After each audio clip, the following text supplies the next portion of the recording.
Endi mana shu jannat va jahannam degan tushunchani quyidagicha perspektivdan bir qarab ko'ring.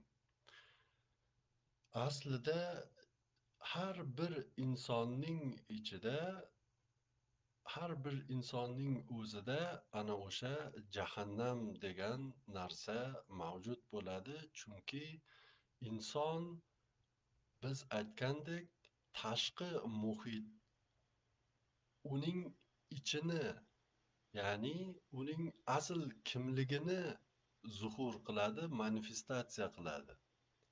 Bu nima degani? Bu aslida insonning hayolida o'tayotgan boshqalarga munosabati, dunyoni qabul qilishi va ichki g'alayonlari, kechinmalari, o'zidan noroziligi yoki boshqalardan noroziligi, kimlardandir xafagarchiligi va hokazo, manfaat uchun kurashish kabi narsalarning barchasi insonning ichida zulmatning borligini, binobarin jahannamiy bir shuur borligini bildiradi.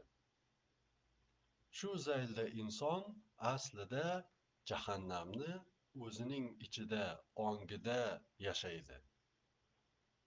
Bu mana shu jahannam degan narsaning insonning ichidagi bir shakli. Endi uning jamiyatdagi bir shakli ham mavjud. Agar insonlarning barchasi faqatgina shaytonga ergashsa, o'zining nafsiga ergashsa, faqat o'zinigina haq deb bilsa, faqat o'zininggina manfaatlari ustun deb bilsa, bu insonlarning umumiy jamoaviy fikrlash tarzi jamiyatda manifestatsiya qiladi, zuhur qiladi va jamiyat, yer yuzi jahannamga aylanadi. Xuddi hozirgidek. Va mana shu shaklda hayotda yashab o'tgan inson keyin o'sha metafizik olamda, Allohning huzuri deyiladigan olamdagi jahannamga ravona bo'ladi. Va u inson mana shu jahannam degan narsaning 3 xil bosqichini yashab o'tadi. Ayni narsa jannatga ham tegishli.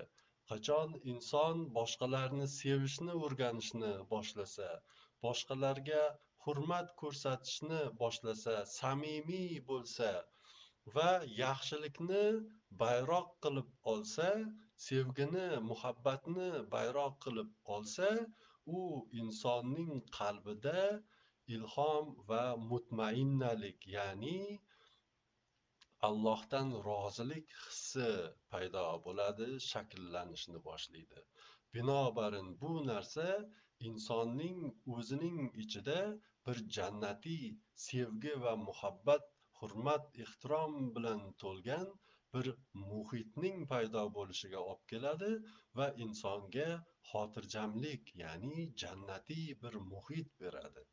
Qachonki insonlarning barchasi shu zaylda fikr qilishni boshlaganda, ana endi yer yuzida jannatiy bir makon paydo bo'ladi.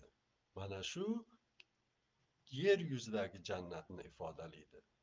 Va shu zaylda ruhga ergashib, nafsining ofatlari, falokatlari va istaklaridan voz kechib yashalgan holda insoniyat vafotidan keyin to'liq o'z reinkarnatsiyasini nihoyasiga yetkazgandan keyin u o'sha ilohiy huzurdagi jannatiy muhitga ravona bo'ladi. Mana shu jannat va jahannamning 3 ko'rinishi, 3 xil o'lchamda, 3 xil shaklda paydo bo'lishidir. Ayni narsa har bir narsada ko'rinadi, aks etadi. Masalan, Alloh taoloning borligi mana shu usul bilan ham ifodalab berilishi mumkin. O'sha biz hu deydigan, ya'ni zotini hech qachon anglayolmaymiz, sifat va ismlarini ham hatto bilmaymiz degan oliy zot, hu degan zot, demak borliqda Alloh ismlarining mujassamlangan shakldagi inikosi zuhuridir. Borliqdagi Allohning ismlari, uning Hay ismi hayotni bildirishi mumkin. Masalan, yoki Xoliq ismi yaratishni bildiradi. Karim ismi insoniyatga bergan benihoya ne'matlarni ifodalaydi va shu shaklda buni davom ettirishimiz mumkin. Endi mana shu ilohning, ya'ni yagona qodiri mutlaqning borliqdagi Alloh ismlari va sifatlari shaklida bizga bilinadi. Endi bu narsaning yer yuzida biz yashab turayotgan hayotda moddiy olamdagi ko'rinishi esa xuddi Odam alayhissalom kabi unga Alloh tarafidan yuklangan muqaddas ruh orqali namoyon bo'ladi. Ya'ni o'sha hu, biz hech qachon bilmaydigan iloh, buyuk qodiri mutloq, bu bir ko'rinishi bu olamda, material borliqda, koinotda Alloh va 99 ismining tajallisi, insonlar orasida esa Alloh yuklagan muqaddas ruh hisoblanadi. Ana o'sha yer yuzidagi Alloh taoloning hidoyati hisoblanadi.